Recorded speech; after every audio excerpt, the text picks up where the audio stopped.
Hello दोस्तों, कैसे सभी। स्वागत है आपका अपने यूट्यूब चैनल पीसीएम वर्सेट क्लास में। देखिए दोस्तों, आपकी टॉपिक चल रही थी गणित और मैथमेटिक्स में आपको पढ़ाया जा रहा था सेट और सेट। ये कक्षा 11th वालों के लिए वीडियो बनाया जा रहा है। ध्यान दीजिएगा दोस्तों, आपको जो है पहला वीडियो में परिचय बताया गया था और इस वीडियो में भी आपको परिचय बताएंगे और न्यूमेरिकल लगाने का तरीका बताएंगे कि सेट चैप्टर के आप न्यूमेरिकल किस तरीके से लगा सकते हैं। लगाने से पहले आपको कुछ परिचय बता देते हैं जो आपके बुक में इस्तेमाल करेगा। तो ध्यान दीजिएगा दोस्तों, समझिए। पहली चीज, अगर कभी भी वास्तविक संख्या दिख जाए, क्या दिखे? वास्तविक संख्या। तो वास्तविक संख्या को अंग्रेजी में कहते हैं रियल नंबर। वास्तविक संख्या की अंग्रेजी क्या होती है? Real number. तो वास्तविक संख्या को आर से प्रदर्शित करते हैं। किससे प्रदर्शित करते हैं? आर से। जहां पे भी कैपिटल आर का प्रयोग करेगा तो आपको ध्यान रखना है कि क्या है उसका अर्थ? वास्तविक संख्या। अब अगर आर के ऊपर प्लस कर दे, बात ध्यान सुनिएगा दोस्तों, अगर ऐसा कर दे, मान लीजिएगा ये आर है, उसके ऊपर पॉजिटिव कर देगा। अगर आर के ऊपर जो ये धन लगा दे तो उसका अर्थ हो जाता है धन वास्तविक संख्या। आर के ऊपर अगर धन लगा देगा तो कौन सी संख्या? धन वास्तविक संख्या। अगर आर के ऊपर ऋण लगा देगा तो आप कहेंगे ऋण वास्तविक संख्या। बात ध्यान सुनिएगा। सबसे पहले का कहने का मतलब ये है कि अगर पॉजिटिव लगाएगा तो धन के रूप में प्रदर्शित करेगा, अगर निगेटिव लगाएगा तो ऋण के रूप में प्रदर्शित करेगा। अगर यही मान लीजिएगा, अगर आपको जो है एन दे दे तो एन मतलब नेचुरल नंबर, नेचुरल नंबर मतलब प्राकृतिक संख्या। तो अगर एन के ऊपर पॉजिटिव लगा देगा तो आप लिख सकते हैं कि धन प्राकृतिक संख्या है, और अगर निगेटिव कर देगा तो ऋण प्राकृतिक संख्या है। अगर इस तरीके से परिमेय संख्या तो इसको क्यू से प्रदर्शित करते हैं। तो अगर आ गया कि धन परिमेय संख्या तो क्यू के ऊपर प्लस, अगर ऋण परिमेय संख्या तो क्यू के ऊपर माइनस। तो मेरे दोस्तों आप समझ सकते हैं। अगर मान लीजिएगा जो पूर्णांक की बात करेगा तो जेड से प्रदर्शित करेगा, लेकिन अगर धन पूर्णांक की बात करेगा तो जेड प्लस से प्रदर्शित करेगा, और अगर ऋण पूर्णांक की बात करेगा तो जेड नेगेटिव से प्रदर्शित करेगा। ऐसा इस्तेमाल करेगा। अब मान लीजिएगा आपको जो ये जेड प्लस दे रखा है तो आपको ध्यान रखना है कि क्या? धन पूर्णांक। अगर आपको जेड प्लस दे रखा है तो आपको ये ध्यान रखना है कि धन पूर्णांक। अगर इस तरीके से आपको जो ये क्यू प्लस दे रखा है तो आपको याद रखना है कि धन परिमेय संख्याओं की बातें चल रही है। तो ऐसे क्वेश्चन आपको मिल सकते हैं। तो ये चीज आप उम्मीद है समझ गए होंगे दोस्तों। उम्मीद है आपको कोई दिक्कत नहीं होना चाहिए। नेक्स्ट रूल आपको बताते हैं। मान लीजिएगा दोस्तों, आपको एक समुच्चय दे रखा है, जो है उसमें अवयव दिया है 1 2 3 4 5। पहला कोई समुच्चय है और उसमें जो अवयवों की संख्या कितनी है? 5 है, 1 से लेकर 5 तक। दूसरा कोई समुच्चय बी है और इसमें जो अवयवों की संख्या कितनी है? 1 2 3। समुच्चय किसे कहते हैं?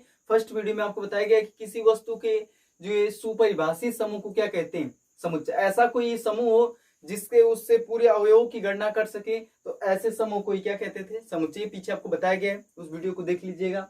अब देखिए दोस्तों, यहां से अगर आपसे ये कोई क्वेश्चन कर दे, दो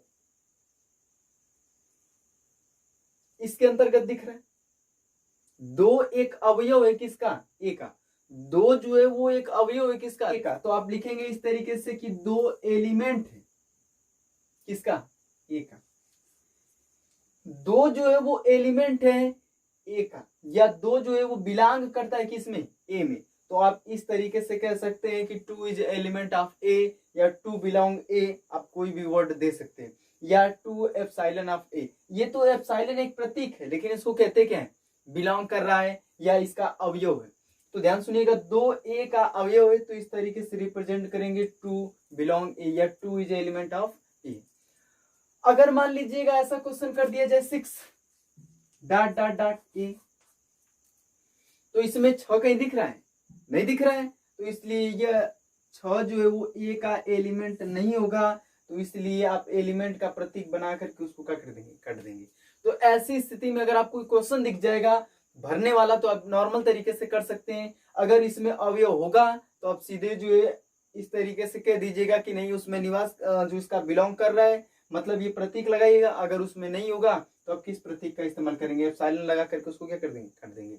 तो इसका अर्थ होता है कि नॉट एलिमेंट, और इसका अर्थ होता है एलिमेंट। मतलब 2 इज एलिमेंट ऑफ ए, दो जो है वो ए का एक अवयव है, और 6 इज नॉट एलिमेंट ऑफ ए, मतलब 6 जो है वो ए का अवयव नहीं है। तो उम्मीद है दोस्तों आप समझ गए होंगे। अगर मान लीजिएगा इस तरीके से कह दिया जाए 3 और डॉट डॉट डॉट बी, अब आपको भरना है एलिमेंट है कि नहीं है। तो आप देख रहे हैं कि बी में 3 दिख रहा है, तो इसलिए लिखेंगे आपकी 3 इज एलिमेंट ऑफ बी। लेकिन अगर यहीं पे दे दिया जाए आपसे 9 dot dot dot element of B और 9 डॉट डॉट डॉट ए।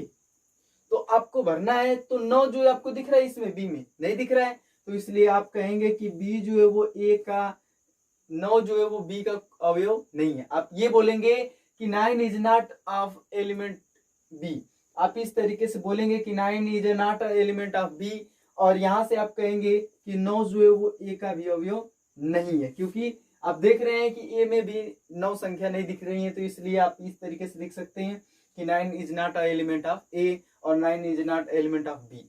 तो कहने का मकसद क्या है, बात ध्यान सुनिएगा। अगर आपको जो एलिमेंट पहचानने वाली बात आएंगी तो आपको सीधे देखना है कि वो अवयव उसके अंतर्गत है कि नहीं। अगर होगा तो जाहिर सी बात है आप जो एलिमेंट चिन्ह का प्रयोग कर लीजिएगा, अगर नहीं होगा तो आप जो उस चिन्ह का प्रयोग नहीं करिएगा। आगे हम आपको दिखाते, ध्यान दीजिएगा दोस्तों, ये कोई आपको समुच्चय दे रखा है A is equal to 1 2 3 4 5 6 dot dot dot 9 तक, और उसमें जीरो भी सम्मिलित है। उसमें कौन सम्मिलित है? जीरो। तो कहने का मतलब ये, अब आपसे कोई क्वेश्चन कर दे कि इसमें अवयवों की संख्या कितनी है, कि समुच्चय ए में अवयवों की संख्या कितनी, तो आप प्रत्येक अवयव को गिन लीजिएगा, तो 2 2 4 2 6 2 8 और 2 10, तो अवयवों की संख्या कुल कितनी है? 10। तो ऐसे भी क्वेश्चन आ सकता है कि ए में अवयवों की संख्या कितनी है, तो आप लिख दीजिएगा कि ए में अवयवों की संख्या कितनी है? 10। अगर 5 अवयव होंगे तो 5, अगर 7 अवयव होंगे तो 7। तो इस तरीके से अवयवों की संख्या निकालते हैं। लेकिन अगर क्वेश्चन आपको ऐसा दे दिया जाए कि 5 डॉट डॉट डॉट ए, ऐसा पहला ऑप्शन दे दिया है, दूसरा दे दिया जाए 9 डॉट डॉट डॉट ए, तीसरा दे दिया जाए 10 dot dot dot A, 1 dot dot dot A, इन सभी क्वेश्चंस में आपको ये भरना है कि अवयव है कि नहीं है या नहीं, बस इतना आपको करना है। बात ध्यान सुनिएगा दोस्तों। तो 5 डॉट डॉट डॉट ए, क्या इस ए जो समुच्चय है उसमें कहीं 5 दिखाई दे रहा है आपको? हाँ है। तो अब आप लिखिएगा कि 5 जो है वो ए का एक अवयव है, 5 जो है वो ए का एक क्या है? अवयव है। तो आप लिखेंगे 5 इज एलिमेंट ऑफ ए। 9 जो है वो ए का अवयव है या नहीं है, तो आप देख लीजिए, इसमें 9 दिखाई दे रहा है, यहाँ पे 9 दिखाई दे रहा है, तो आप लिखिएगा कि 9 इज एलिमेंट ऑफ ए।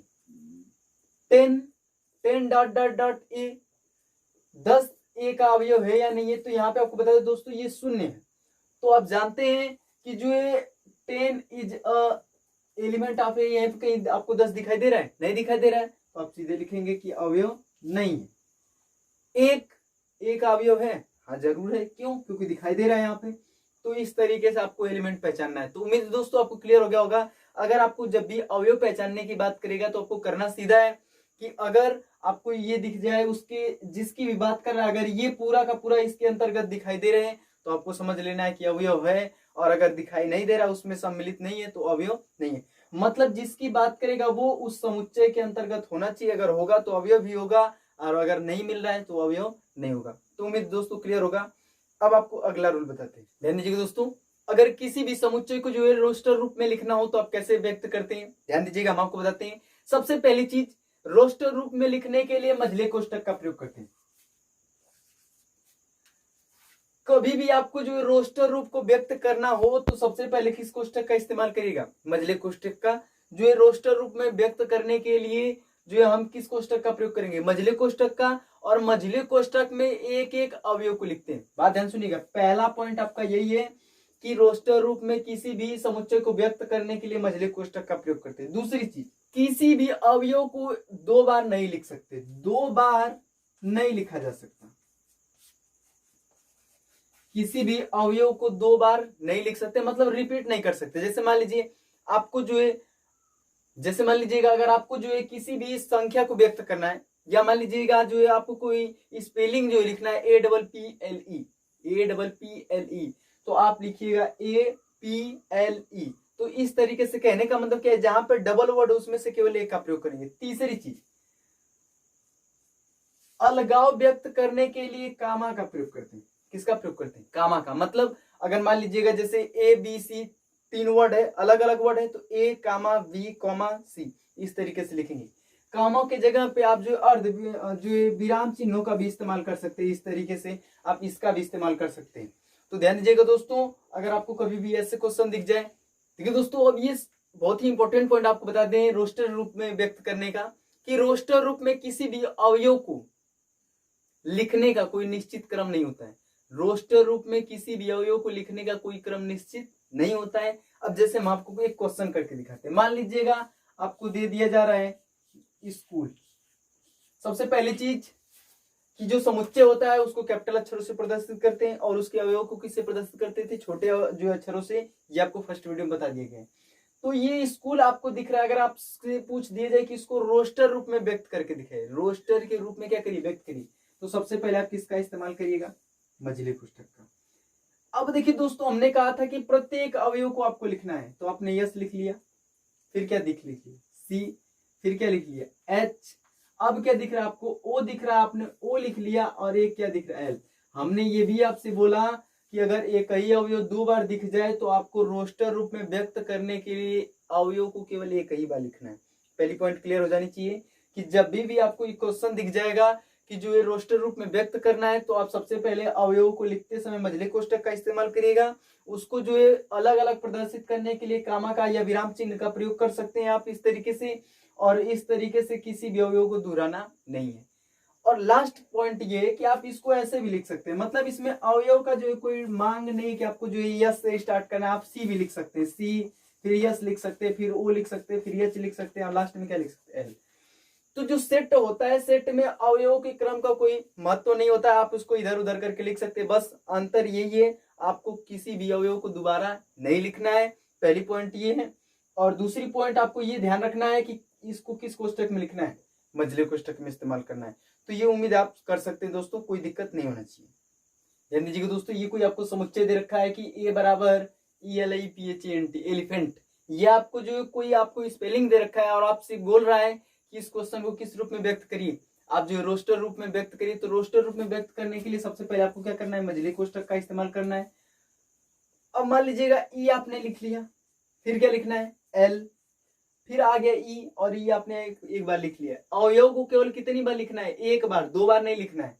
तो आपने ई लिख लिया, फिर एल लिख लिया। अब क्या बचा है, तो अगले कामा देकर के पी लिख लिया, फिर कामा देकर के क्या लिख लिया, एच लिख लिया, फिर क्या मिल रहा है, ए, तो कामा देकर के ए लिख लीजिए। अभी आपको क्या दिख रहा है, एन दिख रहा है, एन लिख लीजिएगा, और फिर लास्ट में क्या लिख सकते हैं, टी।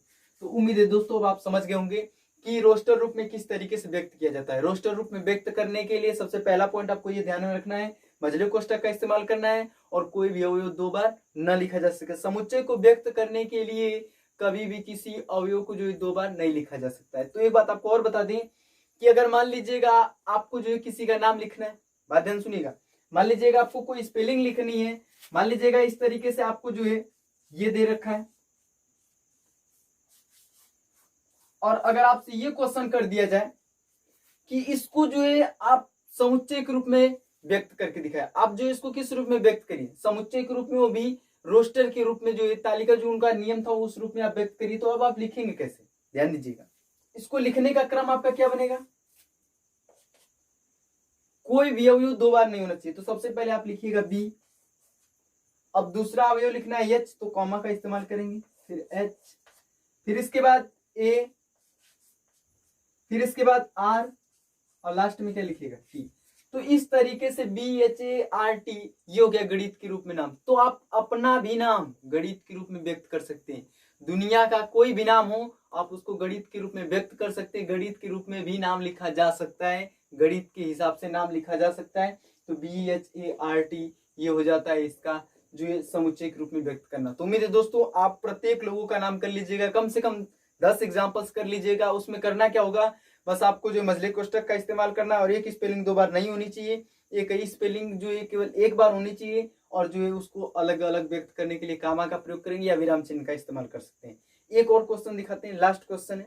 मान लीजिएगा दोस्तों ये आपको प्रिंसिपल वर्ड दे रखा है, और आपको जो इसको किस रूप में व्यक्त करना है, जो आपको इसको व्यक्त करना है रोस्टर के रूप में। तो आप सीधे क्या करेंगे, इसको सबसे पहले मझले कोष्ठक का इस्तेमाल करेंगे, और इसमें एक अवयव केवल कितनी बार लिखना है, एक बार। तो आपने पी लिख लिया, आप इस चिन्ह का भी इस्तेमाल कर सकते हैं, ठीक है। फिर आपने आर लिख लिया, फिर इस चिन्ह का इस्तेमाल करेगा, अब इस चिन्ह का इस्तेमाल कम होता है। फिर इसके बाद आई लिख लिया, तो फिर इस चिन्ह का इस्तेमाल करें। फिर इसके बाद एन लिख लिया, तो एन के बाद इसका इस्तेमाल करिए। अब देखिए दोस्तों, पी हो गया, आर हो गया, आई हो गया, एन हो गया, अभी क्या बचा है, सी। तो फिर आप लिखिएगा सी और फिर इस चिन्ह का इस्तेमाल करिए। फिर आपको क्या दिख रहा है, पी, तो आपने जो इस तरीके से यहाँ पे पहले ही पी रख लिया। फिर आपको दिख रहा है इस तरीके से ए, और आपने ए को अभी नहीं लिखा है तो फिर ए लिख सकते हैं। फिर इसके बाद इस चिन्ह का इस्तेमाल करें। अब आपको लास्ट में क्या दिख रहा है, एल, तो आप यहाँ पे लिख दी एल। तो इस तरीके से भी इसको क्या कर सकते हैं, व्यक्त कर सकते हैं। या फिर आप इसमें कामा का भी इस्तेमाल कर सकते हैं, जैसे पी और फिर इसके बाद आर, फिर इसके बाद आई, और इस तरीके से एन, इस तरीके से सी, और फिर ए, और लास्ट में एल, और ये महिला कोष्ठक। तो उम्मीद है दोस्तों आप ऐसे भी कर सकते हैं, कोई दिक्कत नहीं होना चाहिए, आप कोई रूल अपना सकते हैं।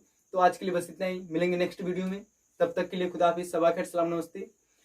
और दोस्तों अगर आप हमारे चैनल पर नए हैं तो चैनल को सब्सक्राइब कर लीजिएगा, ताकि ऐसे वीडियो जब भी हम अपलोड करें तो आपको नोटिफिकेशन तुरंत मिलता रहे। और इस वीडियो को ज़्यादा से ज़्यादा लाइक करिएगा, कमेंट करिए और ज़्यादा से ज़्यादा शेयर करते रहिए। आज के लिए बस इतना ही, धन्यवाद।